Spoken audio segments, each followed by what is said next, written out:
Nunca imaginé que un día compartiría una historia como la que estás a punto de escuchar. Una historia que desafía la lógica y que sin embargo está arraigada en lo más profundo de mi corazón. Me llamo Lucas Domínguez, tengo 43 años, y lo que voy a narrarte ocurrió en mi amada ciudad de Santiago de Cuba en el año 2019. No te pido que lo creas a ciegas, solamente te invito a abrir tu mente y tu espíritu, porque quizá esta historia sea la respuesta que estabas buscando. Comenzó con una orden de demolición y terminó con un milagro que sacudió una ciudad y avivó la fe de muchos. Permíteme llevarte a esa tarde de marzo. El calor húmedo se pegaba a la piel, el olor a café recién colado se mezclaba con el aroma salado del mar Caribe que se colaba entre las calles empedradas. Yo estaba en la iglesia que llevaba más de 60 años sirviendo a nuestro barrio, la misma iglesia donde mi abuelo predicó durante décadas, donde mi padre se bautizó y donde yo conocí a Jesús a los 8 años. Sentado en el púlpito, revisaba el sermón que iba a compartir esa noche cuando escuché pasos pesados subiendo las escaleras de madera. Los viejos peldaños crujieron bajo el peso de botas militares. En Cuba, cuando escuchas ese ritmo marcial, sabes que las noticias no serán buenas. La puerta se abrió con un sonido seco, como si partiera un hueso. 3 hombres entraron. 2 vestían uniforme y el tercero llevaba un traje oscuro. Su mirada era gélida como acero pulido. Traía un sobre manila en la mano, un sobre tan pesado como un veredicto. «¿Pastor Lucas Domínguez?», preguntó con voz ronca, como si hubiese pasado horas dando órdenes. Asentí. El hombre alzó la orden. «Traigo un mandato del gobernador provincial», dijo. «Su iglesia será demolida en 48 horas. Motivo: construcción ilegal y actividades no autorizadas por el Estado». Las palabras cayeron sobre mí como una avalancha. Sentí un latigazo en el estómago. «Pero señor», logré decir, «esta iglesia existe desde antes de la revolución. Tenemos todos los permisos. Mis abuelos...». «No importan los papeles», cortó él con un gesto. «La orden viene de arriba. Tienen 48 horas para desalojar». Entonces se dieron vuelta y se marcharon dejando el silencio más denso que hayas oído. Me quedé parado frente al púlpito donde tantas veces había hablado sobre la fidelidad de Dios. Mis piernas temblaban. Las lágrimas se mezclaron con el sudor que corría por mi rostro. Esa iglesia no era solo un edificio, era el hogar espiritual de generaciones. Esa noche convoqué a la congregación a una reunión urgente. Se fueron acercando de a poco. Llegó la hermana Elisa, de 78 años, apoyada en su bastón, quien nunca faltaba a un culto aunque le dolieran los huesos. Llegó don Emilio, el carpintero que había reparado nuestros bancos incontables veces. Llegó la familia Pérez con sus 5 hijos que corrían por los pasillos después de cada servicio. Cuando les conté lo ocurrido, el silencio dolió más que cualquier grito. Vi las lágrimas de Elisa, vi los nudillos blancos de don Emilio apretando sus manos. Vi a los niños abrazar las piernas de sus padres sin comprender, pero sintiendo la tristeza en el aire. «Pastor», dijo Elisa con voz temblorosa, «mi esposo está enterrado detrás de la iglesia. Juró que este lugar sería eterno. ¿Qué haré ahora?». Su pregunta atravesó mi alma. No tenía respuesta. Por primera vez en 15 años de ministerio, me sentí como un barco sin brújula en medio de una tormenta. Las siguientes 36 horas fueron un sueño febril. Empacamos bancos, Biblias desgastadas, el viejo armonio que mi abuela tocó por décadas. Cada objeto era como arrancar un pedazo de nosotros. Esa iglesia era nuestro refugio, el lugar donde celebrábamos bautismos, bodas, despedíamos a nuestros muertos, encontrábamos esperanza en la oscuridad. Sentir que la estaban arrebatando nos dejaba vacíos. Cuando faltaban 12 horas para la demolición, decidí quedarme solo. Tenía que hablar con Dios en la quietud del templo donde había aprendido a orar. Me senté en el primer banco, ese donde mi padre se sentaba cuando yo era niño, y comencé a clamar. No eran oraciones elegantes, eran gritos de corazón. «Señor, ¿dónde estás? ¿Por qué permites esto? Hemos servido fielmente. ¿Acaso no nos amas?». Lloré. A veces incluso murmuré palabras amargas porque la frustración superaba mis modales. La madrugada avanzó. A las 2 de la mañana, el agotamiento me venció y me quedé dormido con la cabeza apoyada en la madera. A las 4:17 me despertó un estruendo como si algo pesado hubiera caído afuera. Pensé que habían llegado las excavadoras. Mi corazón golpeó mi pecho, pero cuando abrí los ojos vi un resplandor. Una luz dorada entraba por las ventanas. No era la luz amarillenta de los postes ni el blanco de la luna. Era una luz suave y a la vez intensa, como miel líquida que iluminaba hasta los rincones. El aire vibraba. Podía sentir una energía recorriendo mis huesos. Me levanté con las piernas temblorosas. Me acerqué a la ventana y vi algo que me dejó sin aliento. El cielo estaba despejado. No había nubes, pero una especie de aurora se movía lentamente, danzando. Una melodía indescriptible llenó mi alma. No era audible con los oídos, pero la sentía como un pulso en mi corazón. Entonces escuché una voz. No era humana. Era como si el viento, el mar y las montañas se hubieran puesto de acuerdo para hablar. Lucas, hijo mío, dijo, ¿por qué lloras? ¿Acaso no sabes que yo soy dueño de la tierra y de todo lo que en ella hay? Mis rodillas se doblaron y caí al suelo. Sentí que el amor puro me envolvía.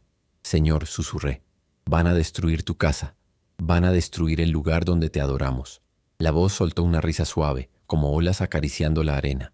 ¿Crees que vivo en templos hechos por manos humanas? ¿Crees que mi presencia se limita a 4 paredes y un techo de zinc? La luz se intensificó. Tuve que cerrar los ojos. Mira afuera, Lucas, y verás lo que puedo hacer. Abrí los ojos y me asomé. En la calle, frente a la iglesia, había una multitud. No eran nuestros feligreses ni vecinos conocidos. Hombres con uniformes, mujeres con batas blancas, niños, ancianos, personas que nunca había visto. Estaban en silencio formando un muro humano alrededor del edificio. Me quedé boquiabierto. ¿Quiénes son?, pregunté al aire. Son mis ángeles, respondió la voz. Te dije que no vivo en templos, pero protegeré esta casa hasta cumplir mi propósito.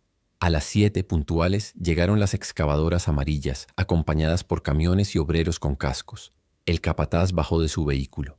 Al ver la multitud se petrificó. ¿Qué es esto?, gritó. Nadie respondió. Todos lo miraron con serenidad, con una paz tan profunda que desarmaba cualquier orden. El capataz llamó por radio. Base, equipo de demolición. Hay cientos de personas. No podemos proceder. Una voz ordenó. Usen la fuerza si es necesario. Poco después llegaron 6 patrullas. Pero algo insólito ocurrió. Algunos policías se quitaron las gorras y se unieron a la multitud. Otros se quedaron inmóviles, como hipnotizados. Yo observaba desde la ventana. Era como ver una película, pero el olor a café fresco y el canto de los pájaros confirmaban que era real. A las 10 llegó el mismo funcionario del traje, escoltando a oficiales de alto rango y a otra persona que nunca había visto. Se acercaron a la multitud. Por orden del gobernador deben desalojar, gritó. Pero mientras más ordenaban, más gente llegaba, caminando lentamente, como si siguieran una música inaudible. Era mediodía cuando un hombre de traje blanco, que supe después era el gobernador, se acercó a la puerta. Pastor Domínguez, salga, gritó. Debemos hablar. Salí. Aún temblaba, pero dentro de mí había una paz que no podía explicar.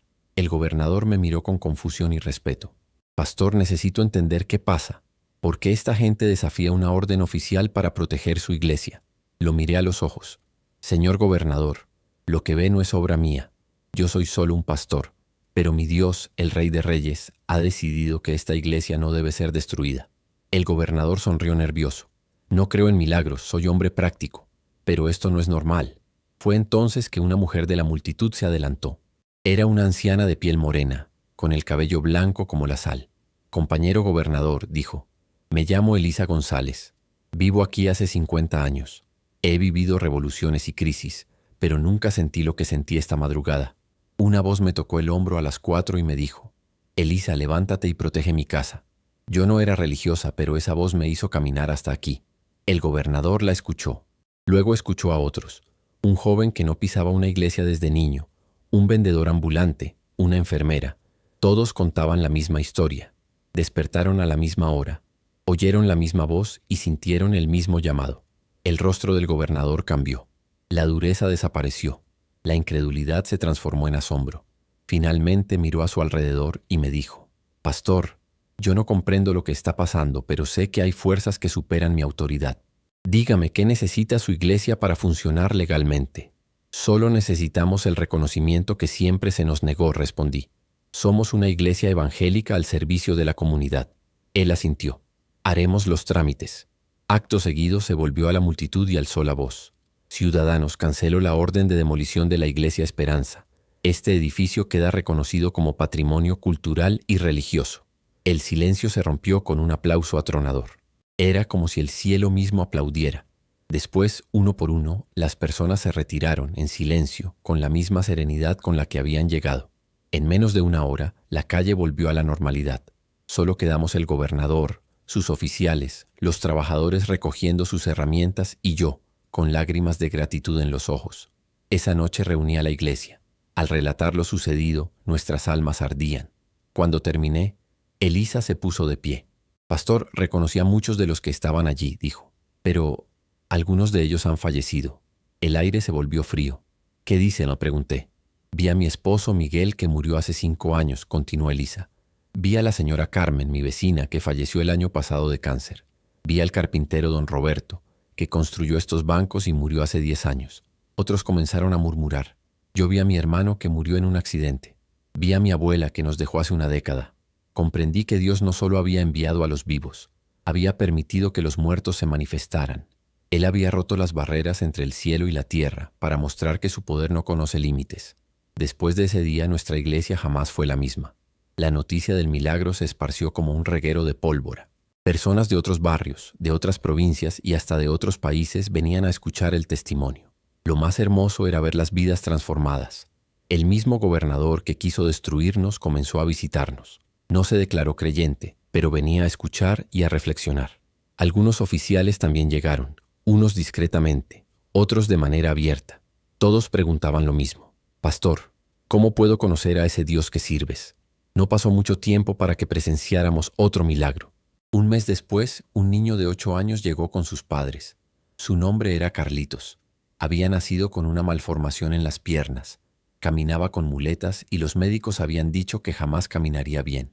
Pastor, ¿puede pedirle a Jesús que sane mis piernas?, me dijo con ojos inocentes. Un nudo se formó en mi garganta, y si nada ocurría, pero recordé la fidelidad del Señor. Puse mis manos sobre sus rodillas y oré. Señor, tú sanas a los cojos. Toca a este niño. Al terminar, Carlitos soltó sus muletas. Primero dio un paso, luego otro. De repente comenzó a caminar. La iglesia estalló en gritos y lágrimas. Carlitos corrió por el templo gritando: Jesús me sanó. Sus padres incrédulos cayeron de rodillas. El día siguiente los médicos confirmaron que sus huesos se habían regenerado. Un doctor, hombre de ciencia, me llamó. Pastor, esto no tiene explicación médica. Para Dios no hay imposibles, respondí. Otro milagro llegó meses después. Una mujer llamada Laura llegó desde La Habana. Tenía 45 años y luchaba contra un cáncer de mama. Los médicos le habían dado 6 meses de vida. Vine porque escuché que Dios hace milagros aquí, me dijo. Oramos por ella. Su sanación no fue instantánea, pero esa noche durmió sin dolor por primera vez en meses. 3 meses después volvió radiante con unos estudios que mostraban que no había ni rastro de cáncer. Los médicos lo llaman remisión espontánea. Yo sé que fue Jesús, me dijo. Laura se convirtió en una evangelista. Su testimonio llevó a cientos a Cristo. Para el 2º aniversario del milagro, organizamos una celebración.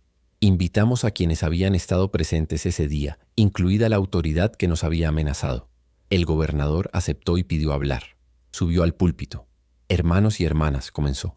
Hace 2 años vine a destruir este lugar. Venía con la autoridad del Estado, pero salí convencido de que hay fuerzas que superan cualquier poder humano. Se le quebró la voz. No soy creyente como ustedes, pero desde ese día me comprometí a proteger la fe de nuestro pueblo. La iglesia guardó silencio.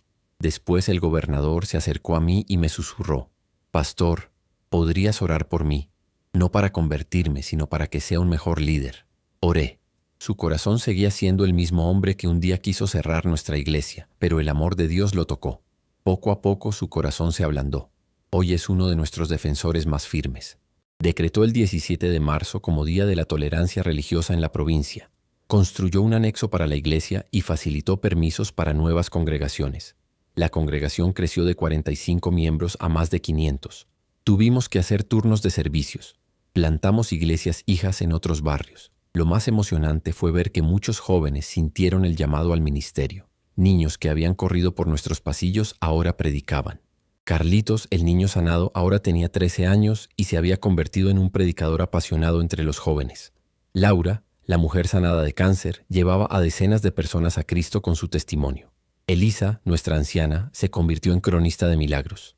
Llenó 3 cuadernos con relatos de sanidades, provisiones económicas, reconciliaciones matrimoniales, liberaciones de adicciones. Cada página era un recordatorio de la fidelidad de Dios.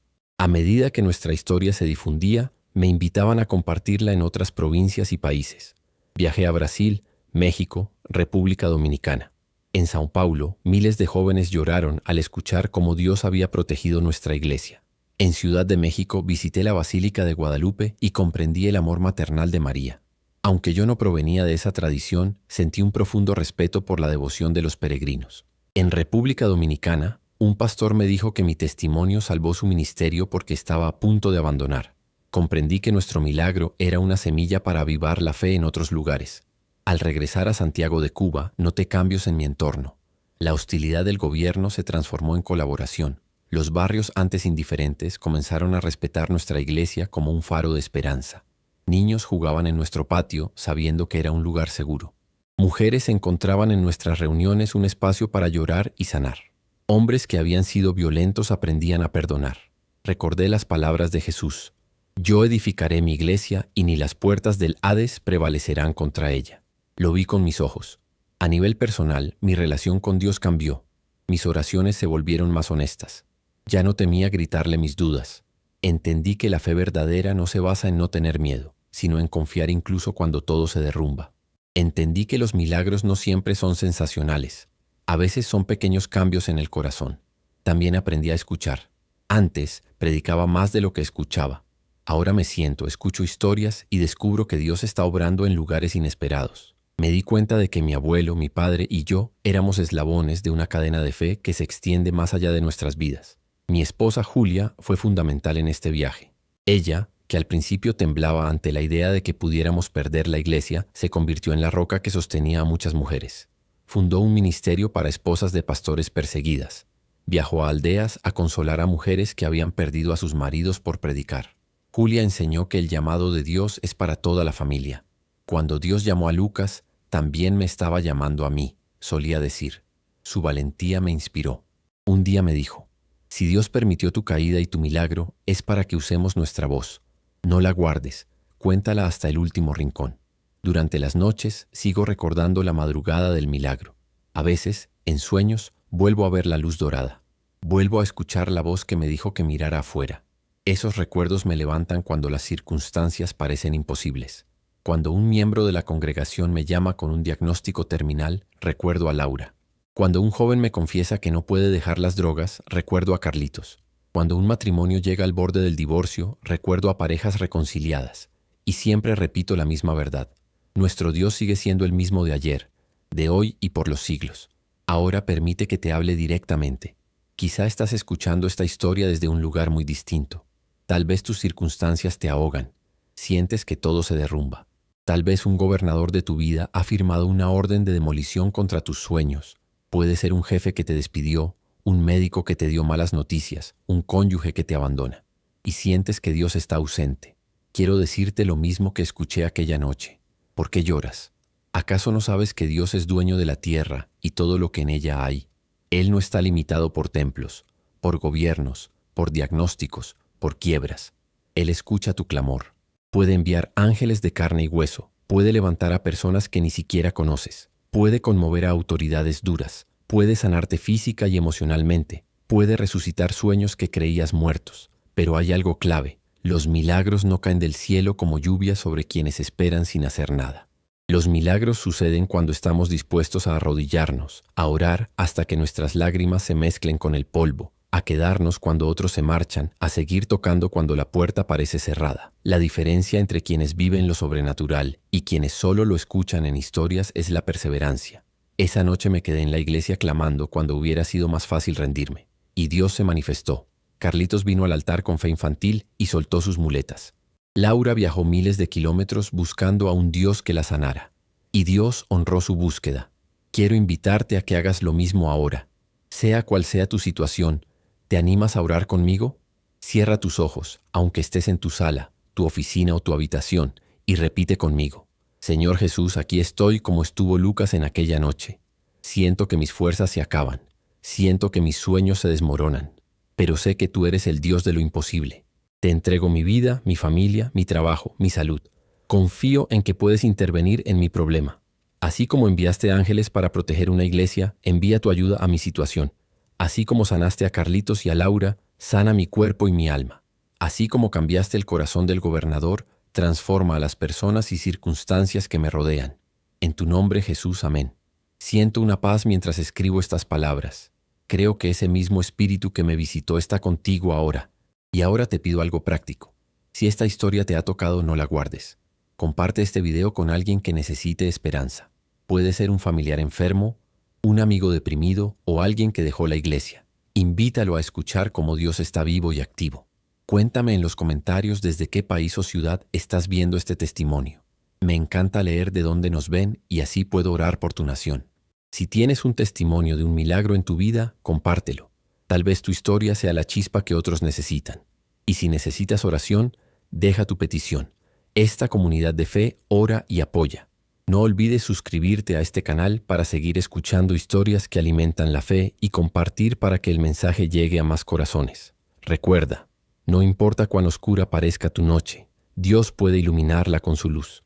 No importa cuán profunda sea tu caída, Él puede levantarte. Que la paz de Cristo, el amor del Padre y la comunión del Espíritu Santo te acompañen hoy y siempre. Amén. Antes de despedirme definitivamente, quiero compartir un par de historias que también marcaron nuestro caminar después de aquel milagro. Poco tiempo después de la sanación de Laura, un hombre llamado Andrés llegó a nuestra puerta. Tenía 50 años y había pasado los últimos 15 esclavizado al alcohol. Su esposa lo había abandonado. Sus hijos se avergonzaban de él y vivía bajo un puente. Había escuchado nuestro testimonio en la radio y con la poca dignidad que le quedaba, vino tambaleándose a la iglesia Esperanza. Se arrodilló en el piso frío y dijo: «No sé si Dios tiene un plan para mí, pero si pudo proteger su templo, podrá rescatarme a mí». Esa noche oramos con él. No hubo luces, no hubo voces, pero hubo una decisión. Andrés tiró su última botella en la basura. Nosotros lo abrazamos como hermanos. Pasó días enteros durmiendo en el suelo de la iglesia mientras atravesaba el tormento del síndrome de abstinencia. Cada vez que se quería rendir, recordábamos la noche del milagro y la voz que dijo: «¿Por qué lloras?». Hoy, Andrés es un hombre nuevo. Trabaja como guardia en la misma iglesia donde antes llegó borracho. Se reconcilió con su familia. Sus hijos, que de jóvenes no tenían ejemplo, ahora se paran al lado de su padre para servir comida a personas sin hogar.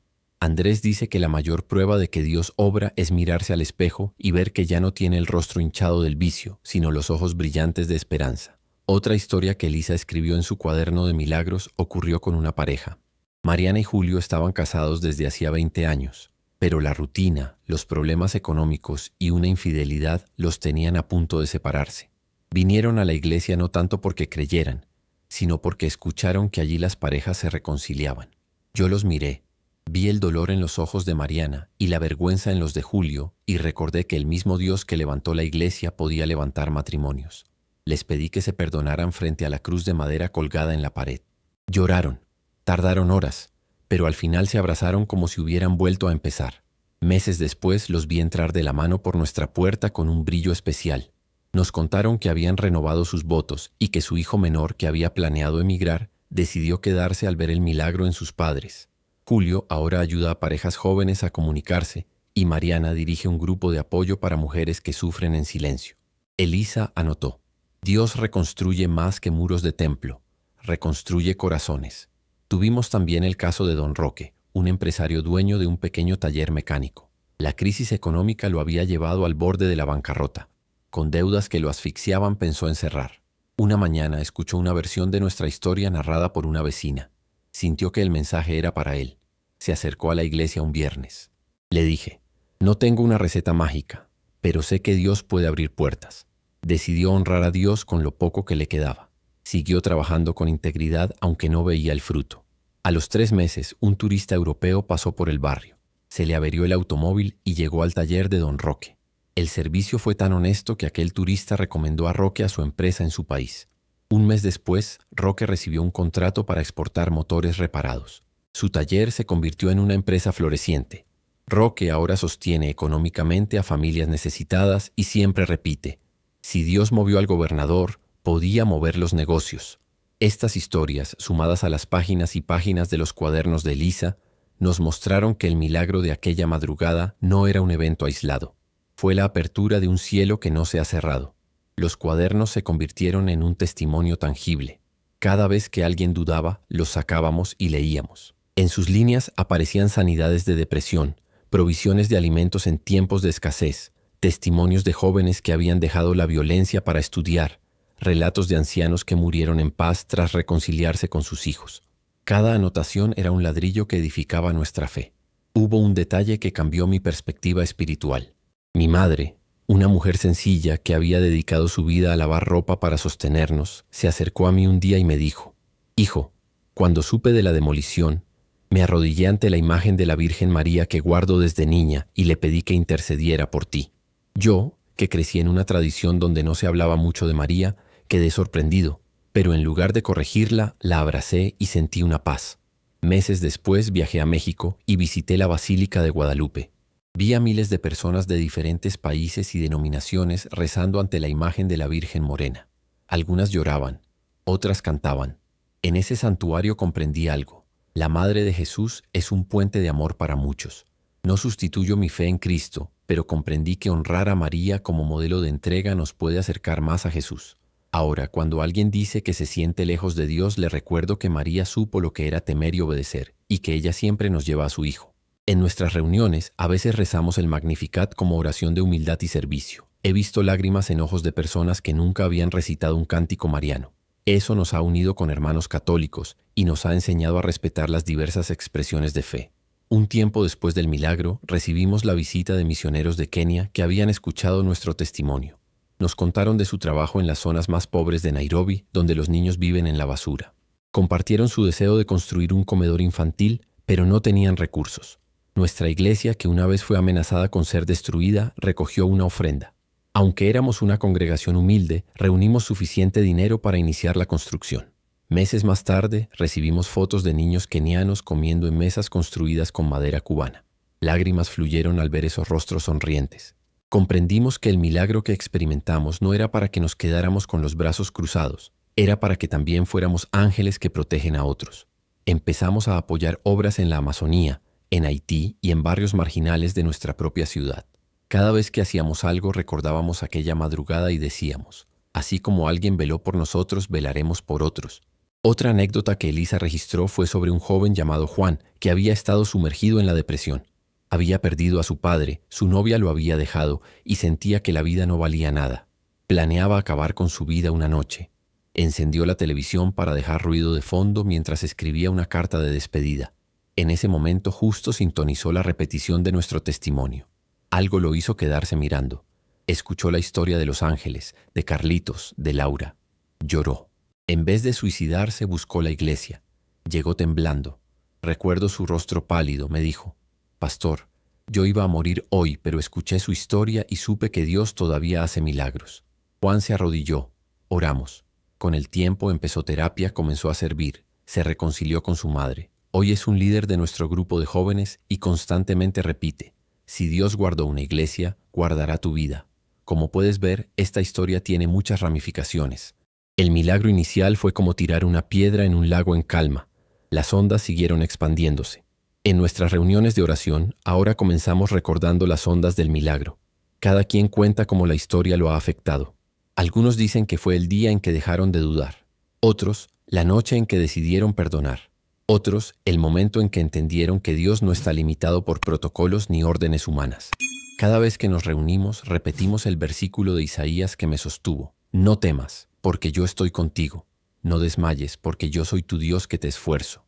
Y esas palabras se han vuelto carne en nuestra comunidad. También hemos aprendido sobre la unidad. Esa madrugada, alrededor de la iglesia, no había etiquetas. Había católicos con rosarios, evangélicos con Biblias, ateos curiosos, militares, médicos. Todos respondieron a la misma voz. He pensado mucho en eso. La voz de Dios no suena en una sola frecuencia doctrinal, suena en el alma hambrienta. Ahora, cuando encuentro a alguien de una tradición distinta, no me apresuro a debatir. Prefiero escuchar y buscar lo que tenemos en común: el deseo de amar y ser amados, de vivir con propósito. Creo que uno de los mayores milagros de aquella noche fue mostrarnos que, cuando Dios interviene, la religión pasa a segundo plano y lo importante es la fe que actúa por el amor. Ese descubrimiento nos ha llevado a hacer proyectos conjuntos con iglesias de diferentes denominaciones, a marchar juntos por la paz, a plantar árboles y a limpiar playas, porque entendimos que testimoniar a Cristo también implica cuidar el mundo que Él creó.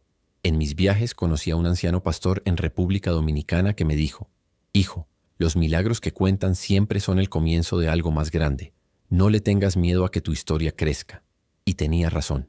Cada vez que cuento esta historia, siento que se expande un poco más, porque alguien la escucha y agrega su propia experiencia. Mi historia se entrelaza con la de ellos, y así se forma una red de testimonios que no tiene fin. La fe se contagia, la esperanza se expande. El milagro sigue vivo mientras lo contamos y lo vivimos. Así que si llegaste hasta aquí, permíteme volver a animarte. Tu vida es una historia en construcción. Puede que ahora mismo sientas que un decreto de demolición pende sobre tus sueños. Puede que sientas que tus fuerzas se agotan. Pero hay una voz que te dice, no temas, yo soy dueño de todo. Hay ángeles que pueden manifestarse de formas inesperadas. En un vecino que te presta dinero, en un doctor que cambia su diagnóstico, en un hermano que te abraza sin preguntas, en un video como este que aparece justo cuando planeabas rendirte. Este es tu momento de creer. Este es tu momento de arrodillarte y gritar como lo hice yo. Recuerda, Dios no vive en templos, pero está dispuesto a proteger los lugares donde su nombre es invocado. Está dispuesto a derribar barreras, a cambiar leyes, a abrir mares, a multiplicar recursos. No hay nada que se resista a su amor. Y ahora sí, una vez más, quiero invitarte a que dejes tu huella en esta historia. Dime desde dónde ves este testimonio. ¿Estás en México, Argentina, Colombia, España, Estados Unidos, Italia, Japón? Quiero leer tu ciudad y orar por ella. ¿Quieres que oremos por tu familia? Escríbelo. ¿Ya experimentaste un milagro? Cuéntanos. Cada comentario es una semilla de fe. Suscríbete y activa la campanita para no perderte las nuevas historias que subiré. Comparte este video en tus redes y en tus grupos de chat. Tal vez una persona que no conoces está a punto de rendirse y tu acto de compartir será el ángel que ella necesita. Como comunidad crecemos cuando compartimos. Y mientras lo haces, recuerda, nuestro Dios es fiel y con Él lo inexplicable se vuelve parte de la vida diaria. Gracias por escuchar. Que la gracia de Cristo, el amor del Padre y la comunión del Espíritu Santo sean contigo. Amén.